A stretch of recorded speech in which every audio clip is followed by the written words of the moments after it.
इस वीडियो में हम दक्षिण भारत के इतिहास का भाग 2 पढ़ेंगे।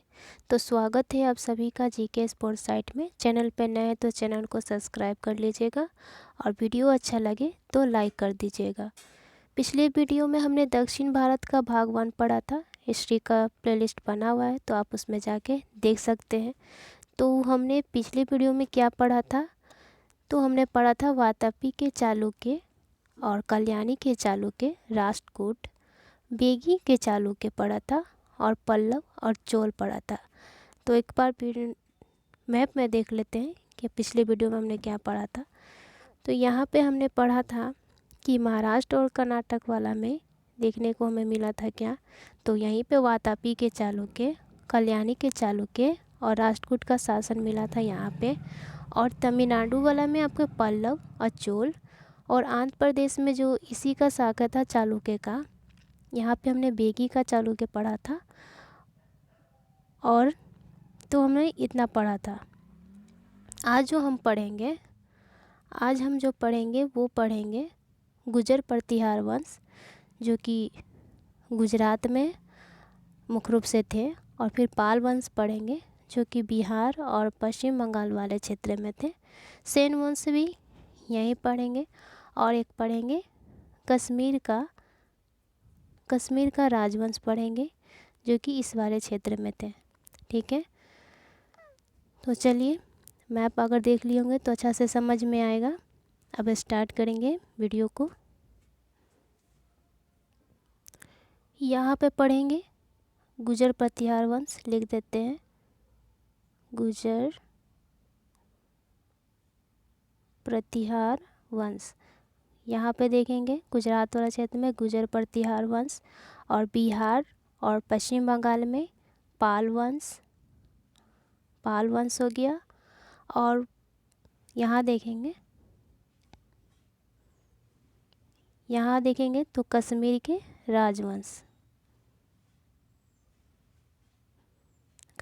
राजवंश देखेंगे यहाँ पे। तो यही 3 जो इम्पोर्टेंट है। और एक यहाँ पे देखेंगे, यहीं पर मिलेगा आपको देखने को सेन वंश, यहीं पर सेन वंश। तो ये 4 टॉपिक आज पढ़ेंगे। तो मैप से समझ में आया होगा। चलिए अब स्टार्ट करते हैं वीडियो। गुर्जर प्रतिहार वंश का जो संस्थापक है वो नागभट्ट प्रथम है। और इसके जो सामंत थे वातापी के चालुक्य। कहने का मतलब कि वातापी के चालुक्य के दरबार में गुर्जर प्रतिहार रहते थे, यही कहने का मतलब कि सामंत हैं। और ये जो थे अपना पूर्वज किसको मानते थे? तो लक्ष्मण को मानते थे, जो राम के जो भाई हैं, छोटे भाई लक्ष्मण को मानते थे। और प्रतिहार का अर्थ क्या होता है? ये जो प्रतिहार है इसका मतलब क्या होता है? तो द्वारपाल होता है, इसका मतलब द्वारपाल होता है। और इन्होंने अपनी राजधानी कहाँ बनाई थी? कनौज को राजधानी बनाई थी। और अगर गुर्जर प्रतिहार वंश के शासक के बात करें तो नागभट्ट प्रथम जो कि संस्थापक था या स्थापना किया था। अब वत्सराज, तो वत्सराज के समय त्रिपक्षीय संघर्ष का युद्ध हुआ था, यानी कि उसने भाग लिया था त्रिपक्षीय युद्ध में, जो कि गुर्जर प्रतिहार वंश से संबंधित है। हम जानते हैं कि जो त्रिपक्षीय युद्ध हुआ था तो उसमें पहला शासक जो गुर्जर प्रतिहार से, तो वो लिया था भाग वत्सराज। और राष्ट्रकूट के तरफ से ध्रुव ने भाग लिया था। और पाल वंश से धर्मपाल ने लिया था इसमें भाग। जो त्रिपक्षीय युद्ध हुआ था कनौज के लिए हुआ था, याद रखिएगा, कनौज के लिए त्रिपक्षीय युद्ध हुआ था। जब हर्षवर्धन और पुलकेशिन द्वितीय के बीच लड़ाई हुई थी तो उसमें हर्षवर्धन की हार हुई थी। और कुछ समय के बाद क्या हुआ, यहाँ पे हर्षवर्धन शासक कर रहा था। तो यहाँ का शासन मतलब कि जब उसका मृत्यु हो जाता है हर्षवर्धन का, तो यहाँ पे खाली हो जाता है साम्राज्य। तो इसी के लिए त्रिपक्षीय युद्ध होता है कनौज के लिए, जो कि प्रतिहार वंश से वत्सराज यहाँ से चलते हैं। और यहाँ ये मतलब पश्चिम से चलते हैं, और दक्षिण से चलते हैं राष्ट्रकूट, और पूरब से चलते हैं पाल वंश में धर्मपाल, और त्रिपक्षीय युद्ध होती है और जिसमें राष्ट्रकूट का शासक ध्रुव जीत जाता है। और उसके बाद फिर मतलब कि ये जो है पारिवारिक यानी कि लड़ाई शुरू हो जाती है, ख़ानदानी युद्ध शुरू हो जाती है इसमें। उसके बाद देखेंगे तो वही त्रिपक्षीय युद्ध के बाद ही जो हुआ तो उसी में नागभट्ट द्वितीय और सम्राट गोविंद के बीच भी लड़ाई हुआ, और उसमें देखेंगे तो गोविंद तृतीय ने हरा दिया था राष्ट्रकूट को, नागभट्ट द्वितीय को। प्रतिहार वंश का सर्वाधिक शक्तिशाली और प्रतापी राजा मिहिर भोज था, ये याद रखिएगा। और मिहिर भोज ने अपनी राजधानी कनौज बनाई थी। तो देखेंगे तो गुर्जर प्रतिहार का साम्राज्य जो था यहाँ गुजरात से लेके कनौज तक हो गया, क्योंकि राजधानी बना लिया तो यहाँ तक उसका साम्राज्य हो गया था। और इसने एक उपाधि ली थी वारा मिहिर का, क्योंकि ये विष्णु भक्त था, इसलिए इसने एक उपाधि भी धारण की थी। राजशेखर प्रतिहार शासक महेंद्रपाल के दरबार में रहते थे।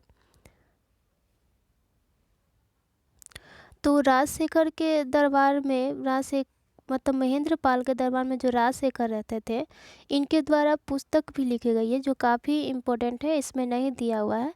तो पुस्तक का नाम है काव्य मीमांसा। काव्य मीमांसा नाम है। और भी इनके द्वारा राजशेखर के द्वारा पुस्तक लिखी गई है, कपूर मंजरी, हर विलास और बल भरत। तो याद रखिएगा। और इसमें गुर्जर प्रतिहार के वंश में और सारे शासक के बारे में तो नहीं दिया है, तो हम क्रम से बता देते हैं कि पहले नागभट्ट प्रथम, और उसके बाद वत्सराज, फिर नागभट्ट द्वितीय, फिर आपके मिहिर भोज, ये महान शासक थे। और इन्हीं के समय मिहिर भोज के ही समय, और मिहिर भोज अपना राजधानी कनौज को बनाते हैं, और इन्हीं के समय सुलेमान अरब यात्री आते हैं उनके दरबार में।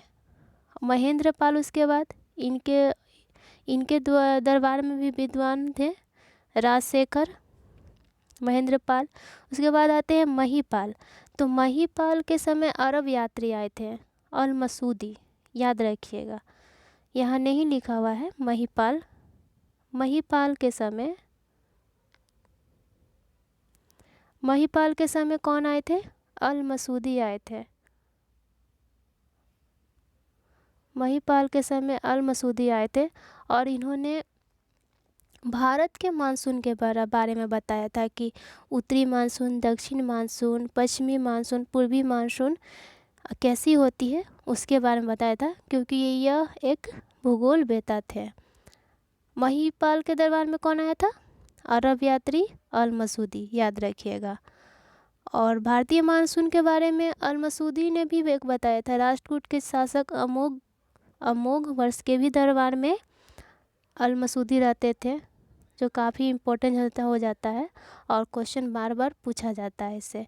महीपाल के बाद आपके आते हैं राज्यपाल, और राज्यपाल के ही समय महमूद गजनवी ने आक्रमण किया था।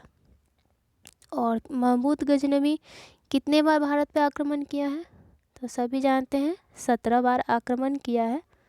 तो गुर्जर प्रतिहार वंश के समय भी महमूद गजनवी ने आक्रमण किया था। अंतिम शासक होगा आपका यशपाल। गुर्जर प्रतिहार वंश का अंतिम शासक होगा यशपाल। राज्यपाल की हत्या कौन कर देता है? तो राज्यपाल की हत्या विद्याधर सागर कर देता है, क्योंकि जब महमूद गजनवी भारत पे आक्रमण करने आता है तो राज्यपाल समर्पण कर देते हैं, युद्ध के नहीं लड़ते हैं। तो इसी के विरोध में विद्याधर ने राज्यपाल की हत्या कर देता है कि इतना मतलब कि कमज़ोर शासक है, अयोग्य शासक था, इसी के कारण। इतना याद रखिएगा कहानी, क्योंकि ये बुक में उतना दिया हुआ नहीं है। जो इम्पोर्टेंट है वो बता दिए महीपाल के बारे में, अल मसूदी के बारे में कि ये खगोलविता थे। चलिए नेक्स्ट देखेंगे गुर्जर प्रतिहार वंश के बाद पढ़ेंगे पाल वंश। देखिए पाल वंश बताएं कि ये बिहार और पश्चिम बंगाल वाले क्षेत्र में पाल वंश थे। तो पाल वंश का संस्थापक हुआ गोपाल। पाल वंश का शासक हुआ गोपाल और इस वंश की राजधानी थी मुंगेर, मतलब पाटलिपुत्र थी और उसके बाद बनी थी मुंगेर, वो आगे बताएंगे। पाल वंश का मुख्य कार्य क्या था? तो पाल वंश का मुख्य कार्य था बौद्ध धर्म का प्रचार करना, बौद्ध धर्म की आगे बढ़ाना इनका प्रमुख कार्य था। और औदंतपुरी विश्वविद्यालय की स्थापना गोपाल के ही द्वारा करवाई गई थी, जो कि बिहार के बिहार शरीफ में है और ये महायान शाखा से संबंधित था। और गोपाल के बाद अगर गोपाल वंश के प्रमुख शासक देखें तो क्या कौन कौन थे? धर्मपाल, देवपाल, नारायणपाल, महिपाल, न्यायपाल आदि थे पाल वंश के प्रमुख शासक। और गोपाल ने जो था औदंतपुरी विश्वविद्यालय की स्थापना की थी, जो कि बता दिए। पाल वंश का सबसे महान शासक हुआ धर्मपाल, जिसने विक्रमशिला विश्वविद्यालय की स्थापना की। और विक्रमशिला विश्वविद्यालय जो है वो है विक्रमशिला विश्वविद्यालय जो है वो है आपका भागलपुर में। कनौज के लिए त्रिपक्षीय युद्ध हुआ था, बता दिए थे कि ये बंगाल से पाल वंश चले थे, गुजर प्रतिहार वंश चले थे, गुजरात से राष्ट्रकूट चले थे, महाराष्ट्र और कर्नाटक से त्रिपक्षीय युद्ध के लिए, और कनौज के लिए त्रिपक्षीय युद्ध हुआ था। और इसमें पाल वंश की ओर से सर्वप्रथम धर्मपाल ने शामिल किया था, ये भी पता है।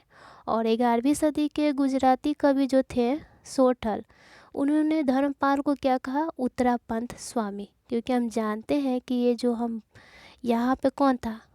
पाल वंश था, तो ये उत्तर में ही ना है, अभी जितने भी शासक है उससे तो ये ऊपर में है। तो वही गुजराती कवि जो थे विठल सोठल ने क्या कहा? उत्तरापंथ स्वामी कहा। तो इम्पोर्टेंट है, याद रखिएगा। औदंतपुरी बिहार जो बिहार में है, प्रसिद्ध बौद्ध मठ का निर्माण किसने करवाया? तो देवपाल ने करवाया था। देखेंगे अभी। औदंतपुरी प्रसिद्ध बौद्ध मठ का निर्माण देवपाल के द्वारा करवाया गया और देवपाल के ही द्वारा पाटलिपुत्र से राजधानी मुंगेर बनाया गया था। याद रखिएगा, क्वेश्चन आएगा कि किस पाल वंश के शासक ने अपनी राजधानी पाटलिपुत्र से मुंगेर ले गया था? तो ये देवपाल, याद रखिएगा। और याद रखना क्या है कि देवपाल ने किसे 5 गांव दान में दी थी? तो बलपुत्र, जो कि शैलेंद्र वंशी शासक था, जो जावा के शासक था, उसे 5 गांव दान में दी थी। क्यों दी थी? बौद्ध विहार के निर्माण के लिए, यानी कि बौद्ध भिक्षु के रहने के लिए, आवास बनाने के लिए उसे 5 गांव दान में दी थी। अब बौद्ध मठ का निर्माण देवपाल के द्वारा करवाया गया था, ये शिक्षा के लिए। तो इतना 2-3 टॉपिक याद रखिएगा कि राजधानी किसने कहाँ ले गई? तो देवपाल। पाटलिपुत्र से मुंगेर किसने गांव दिए? 5 गांव दान में दिए, तो देवपाल ने दिए बलपुत्र को। और बौद्ध विहार का निर्माण किसने करवाया? तो बलपुत्र ने करवाया। 3 टॉपिक याद रखिएगा इससे। आगे देखेंगे इसके बाद सेन वंश, और जानते हैं कि ये बौद्ध धर्म के अनुयायी थे। और गोडी रीति नामक साहित्य विद्या का विकास पाल शासकों के समय हुआ था। सेन वंश, तो सेन वंश के बारे में पढ़ेंगे। तो सेन वंश का स्थापना सामंत सेन ने किया था। इसकी राजधानी थी नदिया लखनौती, यानी कि वही आपके जो ये हो जाएंगे बंगाल और उड़ीसा वाला क्षेत्र में हो जाएगा सेन वंश। सेन वंश का प्रमुख शासक हुआ विजय सेन, बल्लाल सेन एवं लक्ष्मण सेन। लक्ष्मण सेन होगा अंतिम शासक सेन वंश का। सेन वंश का प्रथम स्वतंत्र शासक थे विजय सेन, जो कि शैव धर्म यानी कि शिव को मानते थे। दान सागर एवं अद्भुत सागर नामक ग्रंथ की रचना सेन शासक बल्ला सेन के द्वारा किया गया था। और देखिए यहाँ पे दान सागर और अद्भुत सागर जो किया गया है बल्ला सेन के द्वारा करवाया गया है, लेकिन बल्ला सेन अद्भुत सागर को पूर्ण नहीं करवा पाया था, तो उसके बाद में जो कार्य उसका पूर्ण करवाने का किया लक्ष्मण सेन के द्वारा पूर्ण करवाया गया था। तो काफ़ी इम्पोर्टेंट है, याद रखिएगा। लक्ष्मण सेन की राजसभा में गीत गोविंद के लेखक जयदेव रहते थे और पवन दूत के लेखक धोई एवं ब्राह्मण सवसुर के लेखक हल्लायुध रहते थे। तो लक्ष्मण सेन के समय उनके राजसभा में 3 विद्वान लेखक रहते थे, जयदेव, धोई और हल्लायुध। तो गीत गोविंद के लेखक हैं जयदेव और पवन दूत के लेखक हैं धोई और ब्रह्म स्वस्वर के लेखक है हल्लायुध। तो ये याद रखिएगा। और लक्ष्मण सेन अंतिम शासक था। हल्लायुध लक्ष्मण सेन का प्रधान न्यायाधीश एवं मुख्यमंत्री था। विजय सेन ने देवपाड़ा में विदेश्वर मंदिर की स्थापना करवाई थी, जो कि शिव की विशाल मंदिर है, क्योंकि ये जो थे शिव के उपासक थे, इसलिए शिव की विशाल मंदिर बनाई थी विदेश्वर का मंदिर विजय सेन के द्वारा देवपाड़ा में। अब पढ़ेंगे कश्मीर के राजवंश। कश्मीर के राजवंश है यहाँ पे, तो थोड़ा सा और यहाँ देख लें तो सेन वंश का प्रथम राजवंश था, जिसने अपना अभिलेख सर्वप्रथम हिंदी में उत्कीर्ण करवाया था। और लक्ष्मण सेन ने बंगाल का अंतिम हिंदू शासक था। क्वेश्चन आएगा या प्रश्न आएगा कि अंतिम हिंदू शासक बंगाल का कौन था, तो लक्ष्मण सेन। इसको याद रखिएगा, ठीक है। अब कश्मीर के राजवंश पढ़ेंगे, तो कश्मीर के राजवंश में 3 राजवंश पढ़ेंगे, कर्कट का वंश, उत्पल वंश और लोहार वंश। ये 3 पढ़ेंगे, कर्कट वंश, उत्पल वंश और लोहार वंश कश्मीर के राजवंश में। तो कश्मीर पे शासन करने वाले ये प्रमुख कालक्रम से हैं। इनका देखें तो कश्मीर का जो कर्कट वंश का जो शासक हुआ वो हुआ दुर्लभवर्धन नामक व्यक्ति ने कश्मीर में कर्कट वंश यानी जो था वो हिंदू वंश की स्थापना की। हैंसोंग ने उसके शासन काल में कश्मीर की यात्रा की थी। कहने का मतलब कि दुर्लभवर्धन जब था तो हैंसोंग ने कश्मीर की यात्रा की थी वहाँ पे, तो काफ़ी इम्पोर्टेंट है, याद रखिएगा। और कर्कट वंश का सबसे शक्तिशाली शासक था ललितादित्य मुक्ता पिंड, ये शक्तिशाली शासक था। कश्मीर का मादंट मंदिर का निर्माण इसी के द्वारा करवाया गया था, क्योंकि ये काफ़ी शक्तिशाली प्रतापी होगा तो विद्वान भी होगा, तो उसी के द्वारा मादंट मंदिर का निर्माण करवाया था। और ये एक जो मंदिर है सूर्य मंदिर है, ठीक है, ये सूर्य मंदिर है।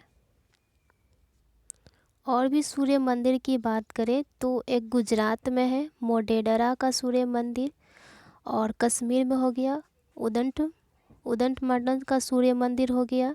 औरंगाबाद में है एक सूर्य का मंदिर जो कि बिहार में है। और एक सूर्य मंदिर है कोणार्क का सूर्य मंदिर, जिसे ब्लैक पगोड़ा कहते हैं, ये उड़ीसा में है। तो कितने सूर्य मंदिर हुए? 4 सूर्य मंदिर, याद रखिएगा। तो पहला तो उदंत मंडल जो कि कश्मीर में है वो सूर्य मंदिर है। ब्लैक पेगोड़ा कोणार्क का सूर्य मंदिर उड़ीसा में है। गुजरात में मोढेरा का सूर्य मंदिर है। और औरंगाबाद का सूर्य मंदिर बिहार में है। तो सूर्य मंदिर याद रखिए। अब उसके बाद पढ़ेंगे कर्कट वंश हो गया, तब पढ़ेंगे उत्पल वंश। उत्पल वंश का स्थापना किया था अवंती। कर्कट वंश के बाद क्या आएगा? कश्मीर का उत्पल वंश। इस वंश का संस्थापक होगा अवंती वर्मन। अवंतीपुर नामक नगर की स्थापना अवंती वर्मन के ही द्वारा किया गया था। अवंतीवर्मन के अभियंता सूदे ने सिंचाई के लिए नहरों का निर्माण करवाया था। और एक रानी दीदा थी जो कि लोहार वंश से संबंधित थी। उसका शादी हुआ था किससे? तो उसका शादी हुआ था राजकुमार क्षेमेंद्र से शादी हुआ था, याद रखिएगा। आगे देखिए, आगे है इसमें कि 1980 ईस्वी में उत्पल वंश की रानी थी दीदा एवं महत्वाकांक्षी शासिका थी। और उत्पल वंश के बाद कश्मीर पर आए कौन? लोहार वंश आए थे। तो लोहार वंश का मतलब ये संबंधित थी लोहार वंश ही दीदा लोहार वंश से संबंधित थी दीदा, जिसके राजकुमार उत्पल वंश के राजकुमार क्षेमेंद्र गुप्त से उनकी शादी हुई थी। लेकिन क्षेमेंद्र गुप्त की जल्दी ही मृत्यु हो जाती है। तो गद्दी पर बैठने वाली इस तरह महिला जो हुई पहली रानी दीदा ही हुई थी। पहली महिला गद्दी पे बैठने वाली पहली महिला हुई रानी दीदा। अगर प्रश्न आए कि भारत के इतिहास में पहली कौन महिला है जो राजगद्दी पे बैठी थी, तो रानी दीदा हो जाएगी। अगर प्रश्न आए कि भारत की पहली महिला मुस्लिम शासिका कौन हुई, तो वो हो जाएगा रजिया सुल्तान, तो याद रखिएगा। या फिर प्रश्न आ जाएगा कि प्राचीन भारत की पहली महिला कौन हुई जो राजगद्दी पे बैठी थी, तो यही रानी दीदा जो कि लोहार वंश से संबंधित था। और इनका शादी हुआ था उत्पल वंश के राजकुमार क्षेमेंद्र गुप्त से, ठीक है। और अंतिम शासक होगा उत्पल वंश का, वो होगा सूर्यवर्मन द्वितीय, ठीक है, याद रखिएगा। उसके बाद कौन आएगा? उत्पल वंश के बाद कश्मीर पर लोहार वंश आएंगे। लोहार वंश का संस्थापक होगा संग्राम राज। संग्राम राज के बाद अनंत राजा हुआ। इसकी सूर्यमती ने प्रशासन को सुधारने में उसकी सहायता की थी। लोहार वंश का शासक है हर्ष, जो कि विद्वान था, कवि तथा कई भाषाओं का ज्ञाता था। राजा हर्ष के समय क्या हुआ था? तो राजा हर्ष के समय अकाल पड़ गया था और टैक्स इसने काफ़ी बढ़ा दिया था। इसे काफ़ी अत्याचारी शासक कहा जाता है और इसे कश्मीर का नीरो कहा जाता है, याद रखिएगा, नीरो। इसे कश्मीर का नीरो कहा जाता है। क्यों कहा जाता है? क्योंकि इसे फ्रांस का एक राजा था नीरो, जो कि काफ़ी क्रूर था और पेरिस में आग लग गई थी, लेकिन सारी जनता अस्त व्यस्त हो गई थी। लेकिन जो फ्रांस का राजा था उससे कोई फ़र्क नहीं पड़ रहा था, तो वो उसका नाम था नीरो। तो वो फ्रांस का एक राजा था नीरो, तो उसी तरह इसे जोड़ा गया कश्मीर का नीरो। तो इसे कश्मीर का नीरो कहा गया है। किसे? हर्ष को कहा गया है। हर्षवर्धन नहीं, वो वर्धन वंश में होगा, ये लोहार वंश में हो जाएगा हर्ष। तो इसे नीरो कहा गया है। और इसके ही दरबार में एक कलहन कवि थे। कलहन एक कवि थे, तो इनकी पुस्तक है राजतरंगिणी, एक पुस्तक है। राजतरंगिणी के बारे में हमें कश्मीर का इतिहास और मुख्य तौर पे लोहार वंश का इतिहास के बारे में जानकारी प्राप्त होती है। और इस पुस्तक में जो लिखा गया है, राजतरंगिणी में जो कश्मीर का इतिहास लिखा गया है, 1128 से 1155 ईस्वी तक का इतिहास लिखा गया है राजतरंगिणी में, जो कि कलहन के द्वारा रचित है। कलहन जय सिंह लोहार वंश के दरबार में भी रहे थे। याद रखिएगा कि कलहन जो है जय सिंह लोहार वंश के दरबार में रहे थे और जय सिंह के इस समय कश्मीर पे आक्रमण होगा था, ठीक है, याद रखिएगा। जय सिंह के समय ही क्या हुआ था? आक्रमण हो गया था। और किसने आक्रमण किया था? जैनुल अबादीन ने आक्रमण किया था। तो जैनुल अबादीन जो है कश्मीर पे जजिया कर को समाप्त कर दिया था। और जैनुल अबादीन को कश्मीर का अकबर कहा जाता है। जैनुल जैनुल अब्बादीन को क्या कहा जाता है? कश्मीर का अकबर। और हर्ष को क्या कहा जाता है? कश्मीर का नीरो कहा जाता है, याद रखिएगा। नेक्स्ट देखेंगे अभी। नेक्स्ट क्या है, तो यहाँ पे हमारा वीडियो समाप्त होता है। नेक्स्ट वीडियो में हम क्या पढ़ेंगे? तो नेक्स्ट वीडियो में हम पढ़ेंगे गढ़वाल वंश और चौहान वंश, परमार वंश के बाद चंदेल वंश के बाद पढ़ेंगे सोलंकी वंश। और इसके बाद हमारा प्राचीन भारत का इतिहास समाप्त हो जाएगा। और उसके बाद हम पढ़ेंगे तुरंत मध्यकालीन भारत का इतिहास। तो वीडियो अच्छा लगा तो लाइक कर दीजिएगा, और चैनल पे पहली बार है तो सब्सक्राइब कर लीजिएगा। हिस्ट्री का प्लेलिस्ट बना हुआ है, तो आप अगर चैप्टर वाइज देखना चाहते हैं तो जाकर उसे वॉच कर लीजिएगा। तो चलिए मिलते हैं नेक्स्ट वीडियो में। जय हिंद।